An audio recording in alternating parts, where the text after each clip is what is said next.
Tête de maman, c'est un vlog où je te partage mes pensées, réflexions à travers ma maternité. Je vais aussi t'inspirer, te motiver, mais surtout te faire réfléchir pour trouver vraiment ta place dans ta maternité.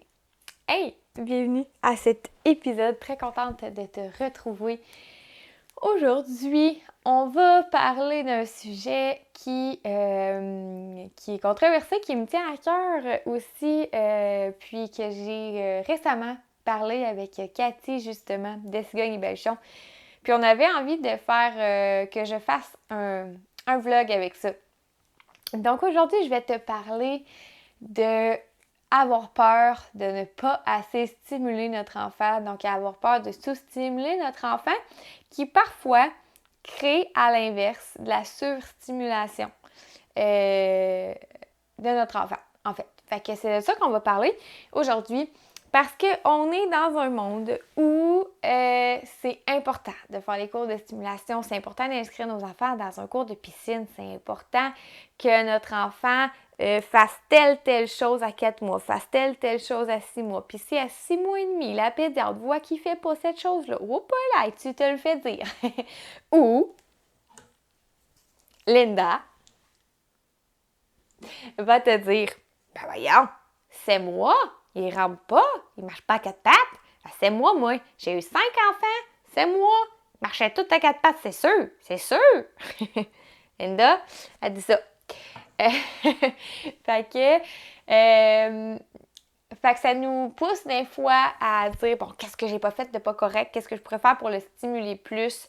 Ça crée aussi des fois tu sais, pour l'avoir vu, puis tu sais, hey, c'est 100% pas pour rire de personne, pour insulter personne, pour dénigrer personne, vraiment pas, OK? C'est pour faire comprendre un certain problème qu'on vit actuellement, je pense, en société, puis pour donner des petites pistes avec ça. Mais ça amène aussi qu'on voit, nous, des fois, des mamans arriver à la maison. Dès les bébés, ils ont comme quelques jours, quelques semaines, puis là, ils nous arrivent puis ils nous disent ben là, je sais pas quoi faire pour le stimuler, il me semble qu'il doit s'emmerder, je le stimule pas, puis tout ça. Puis, ben mon Dieu, tout ce que un petit bébé naissant, en fait, voit, entend, touche, frôle, c'est de la stimulation pour lui parce qu'il a été pendant 9, 8, 7, 6, 10 mois, 11 mois, genre, dans ton ventre, dans sa petite piscine.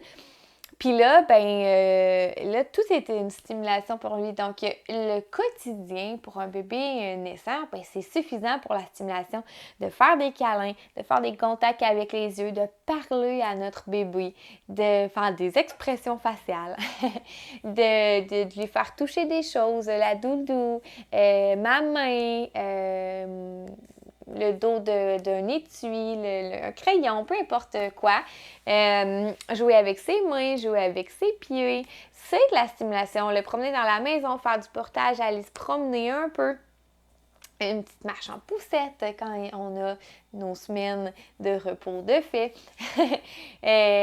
Donc, c'est ça. Fait que tout ça, c'est de la stimulation. Puis plus grand, oui, on en fait dans notre quotidien, mais des fois, on ne remarque pas tout ce qu'on fait dans notre quotidien qui est de la stimulation pour notre enfant. On en fait tous dans notre quotidien. Puis en même temps, je peux comprendre ce besoin-là parce que on n'a pas tous l'imagination de transformer des choses du quotidien en stimulation quand nos enfants sont plus grands, quand nos bébés deviennent plus grands. Puis je m'explique. Moi, si j'avais pas fait mes cours de TES ou j'avais pas eu une banque d'images, pas une banque d'images, mais une banque d'idées très, très, très claire de qu'est-ce que je peux faire pour stimuler le langage, stimuler le développement moteur, le développement de la motricité fine. Moi, je suis une personne, c'est ça, qui n'a pas nécessairement beaucoup d'imagination dans comment transformer quelque chose. Je l'ai travaillé, par contre, mais à la base, quand j'ai fait mon cours, j'avais pas beaucoup d'imagination. Puis, évidemment que ma formation m'amène à développer cette imagination-là. Puis maintenant, tu me donnes n'importe quel objet, puis je vais te trouver une idée de stimulation de faire avec tous les âges d'enfants. Des jeux différents à faire avec nos enfants. Mais on n'a pas tous cette imagination-là et on ne l'a pas tous travaillé dans une formation de 3 ans, on s'entend, à l'école. Fait que je comprends en même temps ce désir-là de vouloir chercher justement des cours, puis d'avoir peur de ne pas assez stimuler, d'avoir peur que notre enfant se tienne pas assis à 6 mois, d'avoir peur que notre enfant ne marche pas entre 12 et 15 mois. Maintenant, c'est entre 12 et 18. Fait que, tu sais, c'est d'avoir peur qu'ils ne disent pas 3 mots à 1 an. Tu sais, tout ça. Puis même si on est dans le domaine, je travaille comme éducatrice spécialisée au développement de l'enfant. Je soutiens le développement de l'enfant 0-5 ans. C'est mon... 0-12 ans, en fait. C'est mon... 0-100 ans, finalement, mais moi, je me spécialise dans le 0-12 ans. C'est mon travail, c'est mon métier. Et Malik ne disait pas 3 mots à 1 an. Puis, il n'a jamais rampé de sa vie. Puis à 7 mois, il ne se déplaçait pas. Puis à un moment donné, il s'est mis à 4 pattes, puis il est parti. Mais il n'a jamais avancé. Il reculait à peine. Non, à 8 mois, il a marché à 4 pattes. En tout cas. Puis il ne dit pas encore papa. Puis il a 15 mois. Puis c'est mon travail. Puis je stimule. Puis je fais des mots écran. Puis je travaille plein de choses par rapport au langage.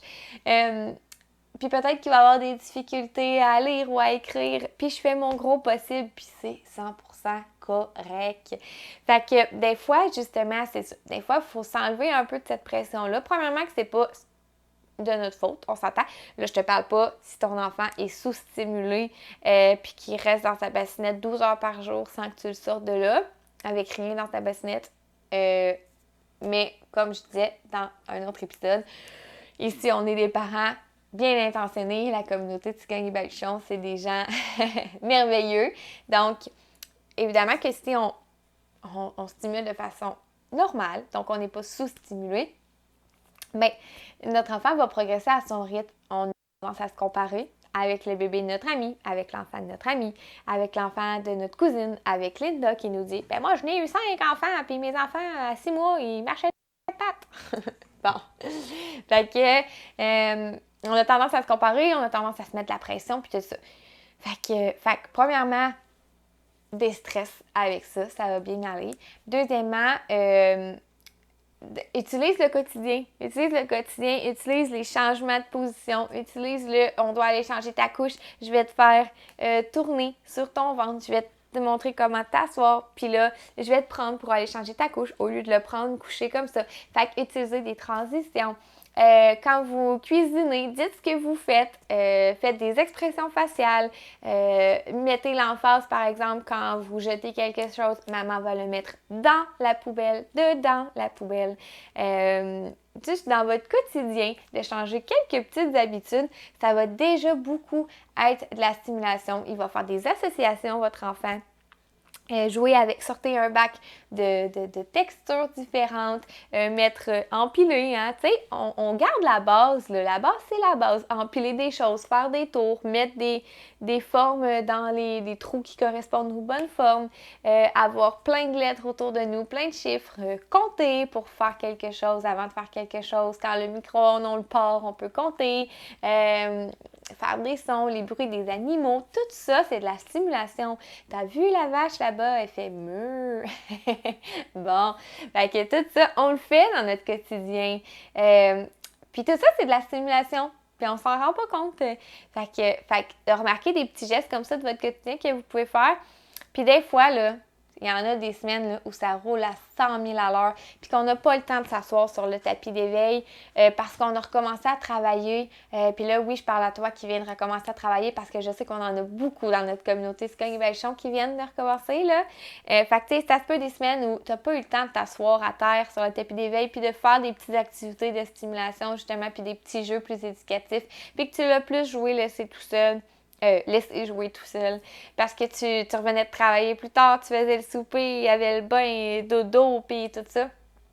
Puis c'est correct, sens-toi pas mal. Il va rentrer en maternelle en même temps que les autres, puis il va être OK. Puis ça arrive à toutes les familles d'avoir des semaines, tu sais, comme ça. Puis même si c'est un mois comme ça, il s'en fait il se développe quand même en jouant tout seul, en apprenant justement à jouer tout seul.